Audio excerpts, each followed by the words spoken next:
Guys, hostel ಮುಂದಿರುವಂಥ ಗುಂಡಿಗೆ ಹಸು ಬಿದ್ದಿತ್ತೆ. ಅದು ಏನಾಗಿದೆ ಅಂತ ಗೊತ್ತಾಗಬೇಕು ಅಂದರೆ ವಿಡಿಯೋ ಕೊನೆವರೆಗೂ ನೋಡಿ. ನಮಸ್ಕಾರ ಗೈಸ್, ನಾನು ನಿಮ್ಮ ರಂಜು NR18.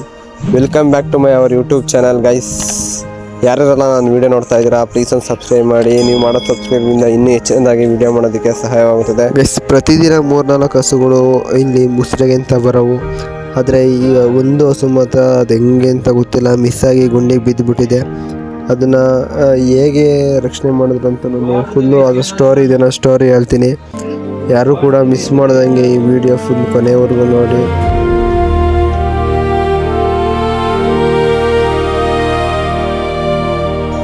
ಗೈಸ್, ಪ್ರತಿದಿನ ನಮ್ಮ ಹಾಸ್ಟೆಲ್ಲಿಗೆ ಸುಮಾರು 4ರಿಂದ 5 ಹಸುಗಳು ಮುಸ್ರೆಗೋಸ್ಕರ ಬರ್ತಿದ್ವಿ ಡೈಲಿ. ಆದರೆ ಇವತ್ತು ಈ ಹಸು ಕೂಡ ಇದೊಂದೇ ಬಂದುಬಿಟ್ಟಿದೆ, ಬೇರೆ ಹಸುಗಳ ಜೊತೆ ಬಂದಿಲ್ಲ, ಇದೊಂದೇ ಸಿಂಗಲಾಗಿ ಬಂದುಬಿಟ್ಟಿದೆ. ನೀವು ಕನ್ಸ್ಟ್ರಕ್ಷನ್ ಬಿಲ್ಡಿಂಗಿಗೋಸ್ಕರ ಅಲ್ಲಲ್ಲೇ ಪಿಲ್ಲರ್ಗೋಸ್ಕರ ಗುಂಡಿ ತೆಗೆದಿದ್ರು. ಇದು ಹೆಂಗೆ ಸ್ಲಿಪ್ ಆಯಿತು ಅಂತಲೂ ಕೂಡ ಗೊತ್ತಿಲ್ಲ.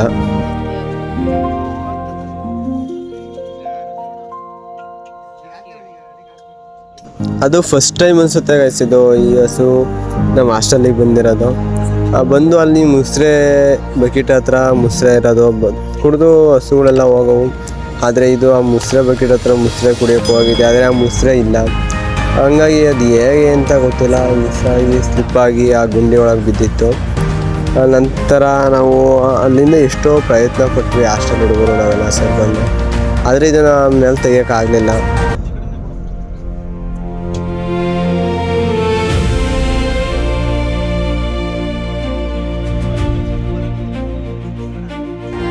ಪಾಪ ಹಸು ಅದು ಯಾರ್ದು ಏನು ಅಂತ ಗೊತ್ತಿಲ್ಲ.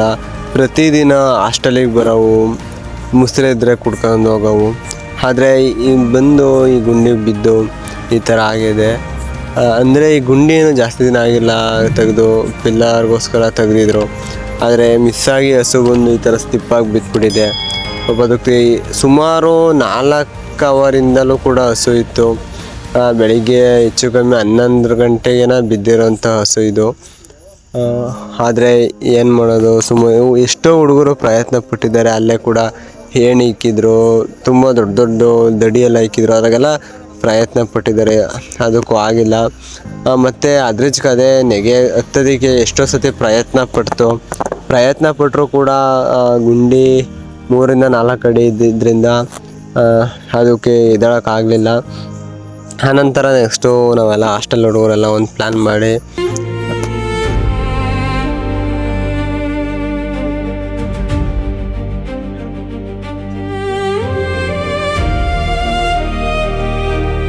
ಗೈಸ್, ನೆಕ್ಸ್ಟು ಒಂದು ಪ್ಲ್ಯಾನ್ ಮಾಡಿದ್ವಿ. ಆ ಪ್ಲ್ಯಾನ್ ಏನಂತಂದರೆ, ಫೈರ್ ಇಂಜಿನ್ ಆಫೀಸರಿಗೆ ನಾವು ಇನ್ಫಾರ್ಮ್ ಮಾಡಿದಷ್ಟೇ ಅವರು 5ರಿಂದ 6 ಜನ ಸರ್ಗಳು ಅದಕ್ಕೆ ತೆಗಿಯೋದಕ್ಕೆ ಏನೇನು ಎಕ್ವಿಪ್ಮೆಂಟ್ ಬೇಕಾಗುತ್ತೆ ಅಂದರೆ ಹಗ್ಗ ಆಗಿರ್ಬೋದು, ರೋಪ್ ಆಗಿರ್ಬೋದು, ಅದನ್ನೆಲ್ಲ ತಗೊಂಡು ಇಮ್ಮಿಡಿಯೇಟ್ಲಿ ನಾವು ಫೋನ್ ಮಾಡಿ ಒಂದು 10 ನಿಮಿಷನೂ ಆಗಿರಲ್ಲ, ಅಷ್ಟು ಬೇಗ ಇಮ್ಮಿಡಿಯೇಟ್ಲಿ ಆಗಿ ಬಂದು ಆ ಹಸುವಿಗೆ ಎತ್ತೋದಕ್ಕೆ ತುಂಬ ಪ್ರಯತ್ನ ಪಟ್ಟರು. ಆದರೂ ಕೂಡ ಅದನ್ನು ತೆಗಿಯೋದಕ್ಕೆ ಆಗಲಿಲ್ಲ.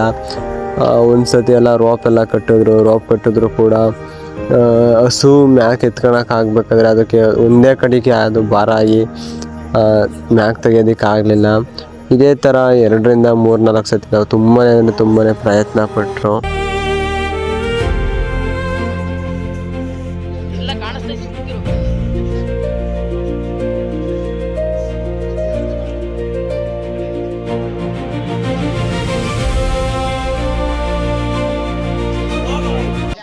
ನಾವೇನು ನೋಡ್ತಾ ಇದ್ದೀವಿ, ಹಸು ರೋಪ್ ಕಟ್ತಾ ಇರೋದು ಸುಮಾರು ಅದೆಲ್ಲ 2ನೇ ಸತಿ ಪ್ರಯತ್ನ ಪಡ್ತಾ ಇರೋದು. ನಮ್ಮ ಹಾಸ್ಟೆಲ್ ದೇವಣ್ಣ ಮತ್ತು ಆ ಆಫೀಸರು ಸೇರಿ ಆ ಹಸಿಗೆ 2 ಮುಂದೆ ಮತ್ತು ಹಿಂದೆ 2 ಹತ್ರನೂ ಕೂಡ ರೋಪ್ ಹಾಕಿದ್ರು. ರೋಪ್ ಹಾಕಿ ನಾವು ಸ್ಟೂಡೆಂಟು ಮತ್ತು ಸರ್ ಎಲ್ಲ ಸೇರಿ ಅದನ್ನು ಮ್ಯಾಕ್ ಎತ್ತೋದಕ್ಕೆ ನಾವು ಪ್ರಯತ್ನ ಪಡ್ತಾ ಇದ್ದೀವಿ. ಅದು ಇದೆಲ್ಲ 2ನೇ ಸತಿ ಪ್ರಯತ್ನ ಆಗಿರೋದ್ರಿಂದ ಈ ಸತಿ ಅದು ಮೇಲಕ್ಕೆ ಬರಲಿ ಅಂತ ನಾವು ಆಶಿಸ್ತೇವೆ. ನೋಡಿ, ಅದು ಅದು ಕಟ್ಟಿರೋದ್ರಿಂದ ತುಂಬಾ ಗಾಬರಿಯಾಗಿ ಅದು ಮೇಲೆ ಬರೋದಕ್ಕೂ ಕೂಡ ಕಷ್ಟ ಆಗ್ತಿದೆ. ನೋಡಿ, ತುಂಬ ಹೊಟ್ಟೆಗೆ ಅಂದರೆ ಆ ರೋಪು ಕಟ್ಟಿರೋದ್ರಿಂದ ಹೊಟ್ಟೆಗೆ ಜಾಸ್ತಿ ಇದಾಗಿದೆ. ಪಾಪ ತುಂಬಾ ನೋವುತ್ತಿದೆ ಅಂತ ಅನ್ನಿಸ್ತೈತೆ.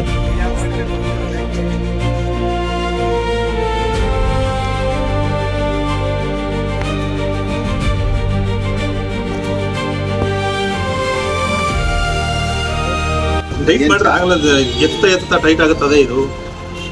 ಅದನ್ನ ಹೆಂಗೆತ್ತೀರಾ? ಅದು ಒಂದ್ರಾಗ ಹೆಂಗೆತ್ತೀರಾ ನೀವು? ಅಲ್ಲ ಅದನ್ನು ಕ್ರಾಸ್ ಆಗಿ ಹಾಕ್ರಿ ಇದೇ ತರ 4 ಕಡಿಗೆ ಬೇಕಾಗ್ತದೆ ಅವಾಗ. 4 ಕಡೆಗೂ ಹಾಕೊಳ್ಳಿ. ಈಗ 14 ಹಾಕಿದೆಲ್ಲ ಅದೇ ರೀತಿ ಅದೇ ರೀತಿ ಹಾಕು. ಇನ್ನು ಓ ಸುದ್ದ ಇದೆ ಹೇಳ್ಕೊ. ಇಲ್ಲ ಎರಡು ಸೀಟ್ ಒಬ್ರು ಇಲ್ಲ ಅಂದ್ರೆ ಪಿಚ್ಕಣ ಟೈಟ್ ಆಗ್ತಾ ಇರುತ್ತೆ ಎತ್ತಿದಾಗ.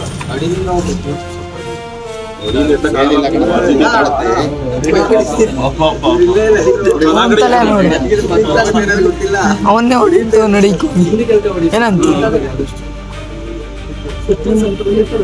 ಹಾಗಾಗಿ ಇಷ್ಟೇ ಪ್ರಯತ್ನ ಪಟ್ಟರು ಆ ರೋಪಿಂದ ಹಸುನ ಮ್ಯಾಕ್ ತೆಗೆಯೋದಕ್ಕೆ ಆಗಲಿಲ್ಲ.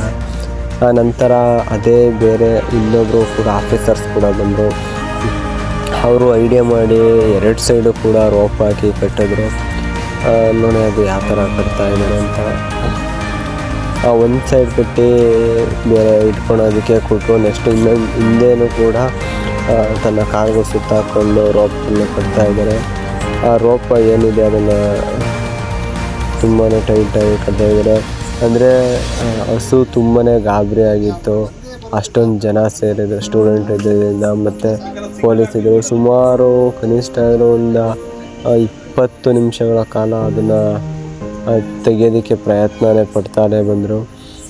ಹಾಗಾಗಿ ಅದು ತುಂಬಾ ಗಾಬರಿ ಪಟ್ಟಿತ್ತು. ಮತ್ತು ಅದು ಸುಮಾರು ಅವಾಗಲಿಂದಲೂ ಕೂಡ ಅಲ್ಲಿ ನೀರಿರೋದ್ರಿಂದ ಅದು ಮಲ್ಕೊಳೋಕ್ಕೆ ಆಗಿರಲ್ಲ. ಅಂದರೆ 11 ಗಂಟೆಯಿಂದಲೂ ಕೂಡ ಅದು ನಿಂತಿರೋದೆ.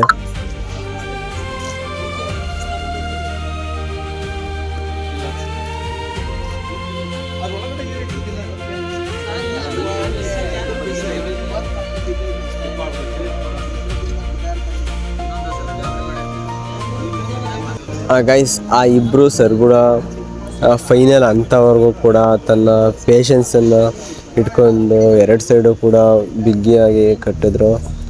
ಪಾಪ ಈ ಸತಿ ಮೇಲೆ ತೆಗಿಲೇಬೇಕಾಗಿತ್ತು. ಸುಮಾರು ಒಂದು 6ರಿಂದ 7 ಫೀಟ್ ಆಳಾಗಿದೆ ಅಂತ ಅನಿಸುತ್ತೆ ಅದು. ಫೈನಲಿ ಆಗಿ ಅದನ್ನು ರೋಪನ್ನು ಕಟ್ಟಿದ್ದಾಯಿತು. ಇನ್ನೇನು ಇವಾಗ ಅದನ್ನು ಹಸುನ ಮೇಲಕ್ಕೆ ತೆಗಿಬೇಕು. ಹಾಯ್ ಗೈಸ್, ಫೈನಲಿಯಾಗಿ ಎಲ್ಲ ರೋಪನ್ನು ಕಟ್ಟಿದ್ದಾಯಿತು. ತುಂಬ ಪ್ರಯತ್ನ ಪಟ್ಟಿದ ನಂತರ ಫೈನಲಿಯಾಗಿ ಹಸುನ ಮೇಲಕ್ಕೆ ತಗೊತಾ ಇದ್ದೀವಿ. ಎಲ್ಲರೂ ಕೂಡ ಅಷ್ಟೇ, ನಮ್ಮ ಫ್ರೆಂಡ್ಸ್ಗಳು ಕೂಡ ಮತ್ತು ಫೈರ್ ಇಂಜಿನ್ ಆಫೀಸರ್ಸು ಕೂಡ ತುಂಬ ಸಹಾಯ ಮಾಡಿ ಹಸುನ ಮೇಲಕ್ಕೆ ತಗೊಂಡ್ರು. ನೀವು ನೋಡ್ತಾ ಇರ್ಬೋದು, ಕನಿಷ್ಠ ಅಂದರೆ 4ರಿಂದ 5 ಜನ ಸರ್ಗಳು ಬಂದಿದ್ದರು.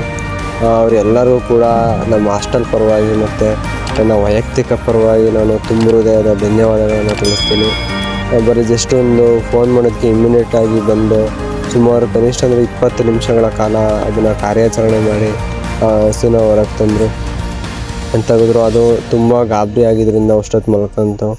ಅದಕ್ಕೆ ನೀರು ಕುಡಿಸಿ ನಂತರ ಅದನ್ನು ರಿಚದು ಹೋಯಿತು. ಆದರೆ ಇನ್ನೊಂದು ಸತಿ ನಮ್ಮ ಈ ಕಡೆ ಆದಷ್ಟು ಕ್ಲೀನಾಗಿ ನೋಡ್ಕೊಳೋಕ್ಕೆ ಪ್ರಯತ್ನ ಪಡ್ಬೇಕು ನಾವೆಲ್ಲರೂ ಕೂಡ ಸೇರಿ.